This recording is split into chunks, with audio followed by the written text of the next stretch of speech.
Bayangkan jika sehari saja kelinci itu tidak menyusu, pastinya pertumbuhannya tidak akan maksimal.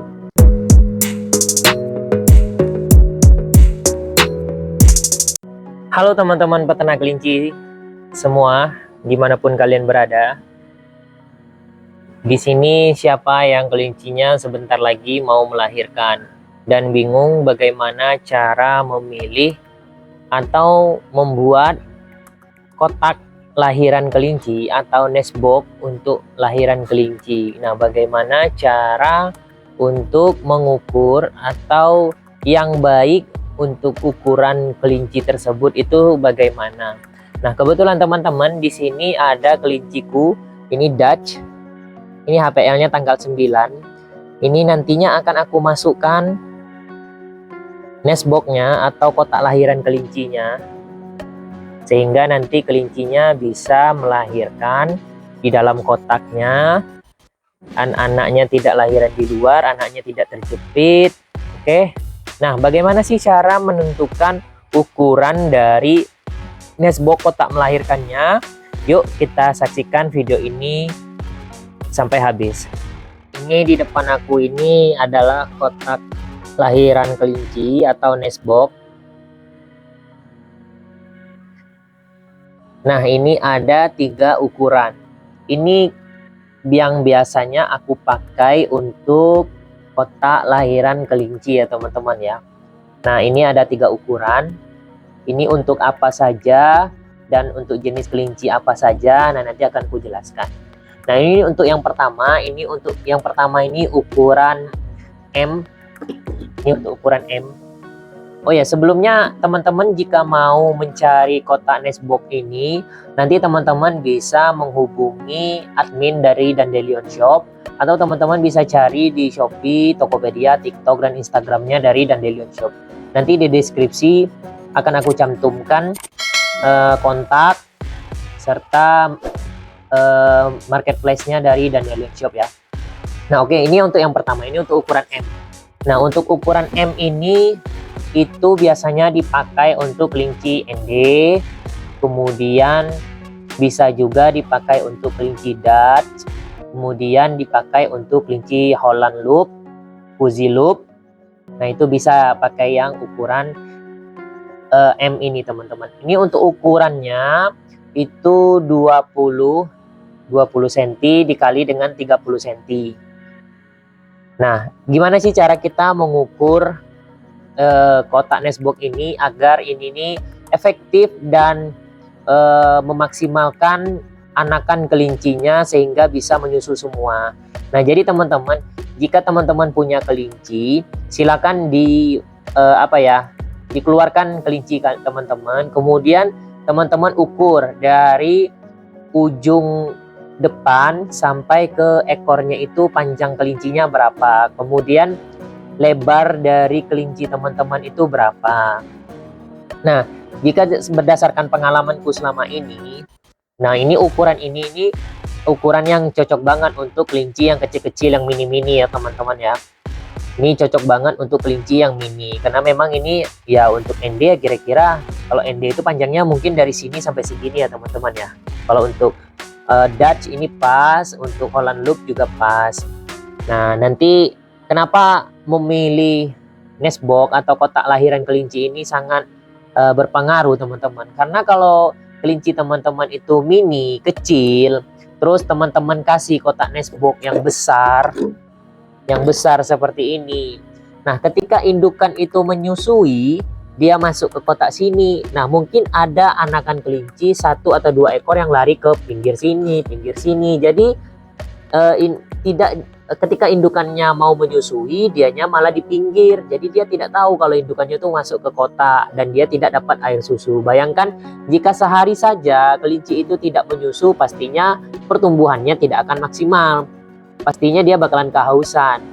Ya, syukur kalau besoknya dia bakalan ngumpul lagi sama teman-temannya. Bayangkan kalau udah mencar-mencar semua, indukannya masuk, cuman ada 1-2 ekor yang menyusui. Nah, itu tidak efektif ya teman-temannya.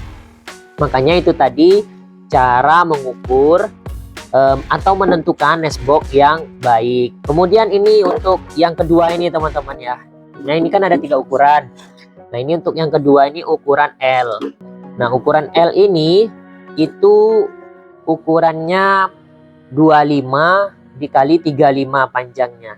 Ini biasanya dipakai untuk kelinci yang cukup medium seperti rek, mini rek, kemudian apalagi ya, Angora bisa karena bulunya kan, ataupun yang tadi seperti Holland Loop, Fuzzy Loop juga bisa seperti ini. Dan ini pun juga yang M ini juga pas untuk Fuzzy Loop, Holland Loop. Ini juga bisa untuk ukuran kelincinya. Jadi tidak terlalu, jika misalnya kelinci Fuzzy Loop, Holland Loop masuk ke sini ya anaknya tidak terlalu jauh ya teman-teman. Biasanya kalau kelinci itu masuk ke dalam kotak nestbox ini kayak gitu, nah pasti anakannya itu udah tahu kalau indukannya itu masuk ke dalam kotak ini, dan pasti dia bakalan ngejar-ngejar, cari-cari kayak gitu ya teman-teman ya. Nah ini kan tidak terlalu jauh. Oke, kita lanjut yang ketiga. Nah ini ukuran XL. Nah ini biasanya ya teman-teman dipakai untuk kelinci yang besar, seperti kelinci-kelinci yang pedaging, seperti kelinci NZ, New Zealand White, kemudian Hyla, Haikul, California, apalagi ya, yang kelinci-kelinci pedaging pada umumnya ya teman-teman ya, ataupun Bligon, Australia dan lain-lainnya bisa teman-teman pakai ini. Tapi kalau memang untuk kelinci German Giant, Flemish Giant, pastinya nggak bisa ya teman-teman, nanti ukurannya pastinya lebih besar lagi. Nah cara menentukannya tadi gitu ya teman-teman. Untuk panjangnya silakan ukur dari hidung sampai ke ekornya itu berapa, kemudian untuk lebarnya, lebar badannya itu berapa, kurang lebihnya nanti kita sisakan sedikit ya teman-teman. Jadi tidak terlalu kebesaran dan tidak terlalu kesempitan. Oke, jadi seperti itu ya. Ini untuk ukuran yang XL ini, itu ukurannya ini 30 dikali 40. Nah biasanya kelinci yang NZ, Hyla sama Haikul ini sangat bagus banget. Ini biasanya aku tuh untuk kelinci yang ini nih, untuk semuanya itu biasanya aku pakai ini semua. Nah karena sekarang aku pakai kandang yang nestbox seperti ini ya teman-teman ya, jadinya aku pakai ini plastik seperti ini. Nah ini kan ukurannya hampir sama nih, tuh ukurannya sama, jadi aku pakai yang plastik seperti ini. Karena kalau di dalam nestbox kan ini kan tidak bisa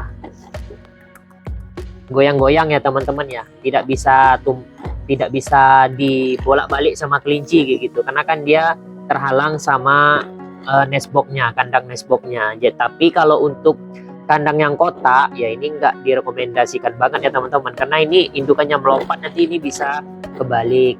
Nah beda sama yang ini. Nah kalau yang ini kan berat ya, jadi indukannya itu nggak bisa bolak-baliknya, inilah intinya gitu ya teman-teman ya. Terus juga ada yang bertanya, gimana mas solusinya kok kelincinya itu sering menggerogoti kayunya. Nah kelinci itu memang pada dasarnya kan hewan pengerat ya teman-teman ya. Nah biasanya kalau kelinci yang kekurangan serat, aku jamin pasti dia mencari serat tambahan ya teman-teman. Nah cara cari serat tambahannya di mana? Ya di nestbox ini, karena dia kayu bisa digigit-gigit.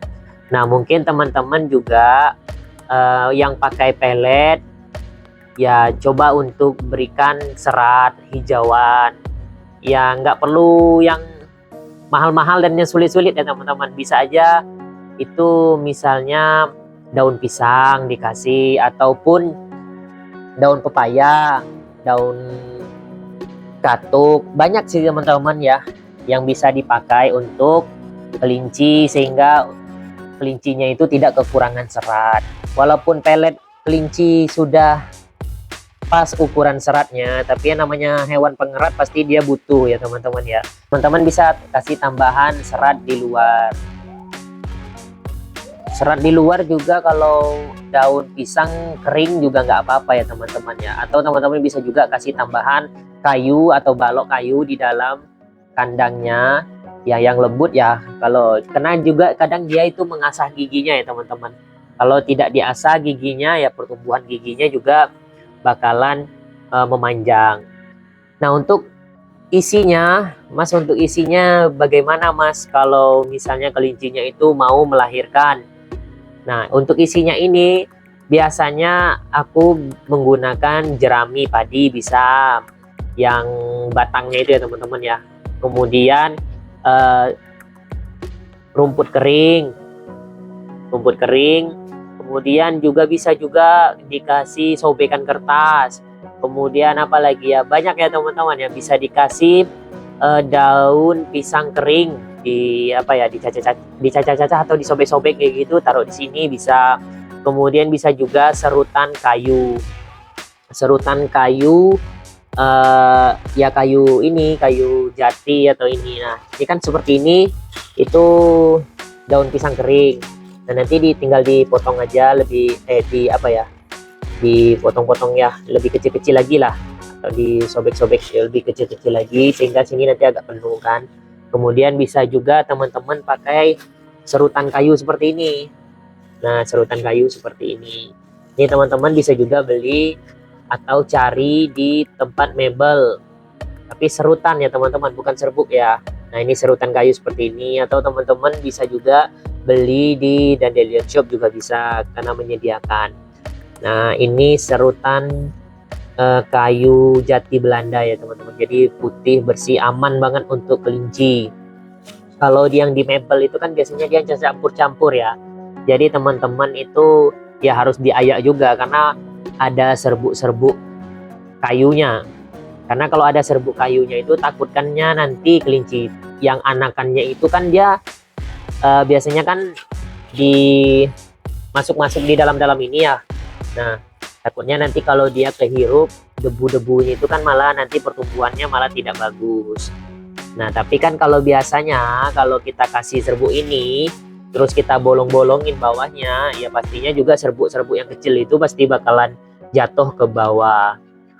Oke teman-teman, itu aja ya untuk bagaimana cara memilih ukuran atau membuat nanti ukuran yang tepat untuk kelinci ketika melahirkan. Nah tadi udah aku kasih tahu untuk jenis-jenis kelincinya, bagaimana cara mengukurnya dan memilih kotak ini. Oke, untuk teman-teman yang males atau repot bikin nestboxnya, kotak lahirannya, teman-teman bisa aja hubungi admin dari Dandelionnya, dari Dandelion Shop. Oke, ini nggak mahal banget kok teman-teman ya, sesuai lah, karena kalau kita beli bikin sendiri ya harganya hampir sama aja karena kayunya kan kita beli dan pastinya tenaganya ya. Oke teman-teman, itu aja untuk video kali ini. Sampai jumpa lagi di video selanjutnya.